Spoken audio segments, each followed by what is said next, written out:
part of the new series, Building a World That Works for All. In my work in the media, as a therapist and coach, a former corporate vice president, and one who regularly covers issues about gender equality, leadership, social change, etc., I've received thousands of comments from people around the world.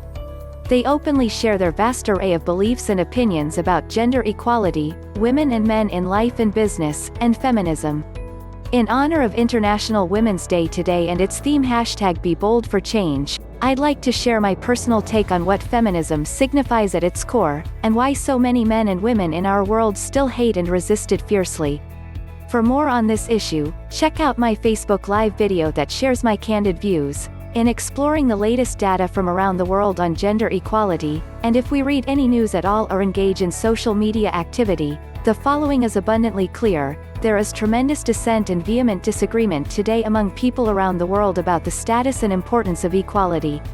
There are millions of people who both inwardly and outwardly do not support the idea that there should be equal rights and equal opportunities for men and women. There are thousands of people who feel we've already arrived at equality for men and women. There are also thousands of people who believe we're not at all there yet, and support continuing efforts to pave the way for equal rights for men and women. There are thousands who believe in equal rights but find feminism a word and a movement that doesn't align with their personal beliefs or values. It's abundantly clear that our specific views on these issues are rooted deeply in our own personal and direct experiences, rather than on any data, research or science surrounding the issues. In other words, if we've personally faced discrimination, we know beyond doubt that it exists. But if we haven't faced it ourselves, we often doubt that it happens. Finally, both conscious and unconscious gender bias is rampant within us, but most us aren't aware of it. So, what would be helpful in this dialogue, or in this situation we find ourselves in today where there is a great divide among men and women, and among the people of our country who see things dramatically differently from each other? First, let's understand what feminism is meant to be. If you look up the definition of feminism in the dictionary, you'll see these statements. 1.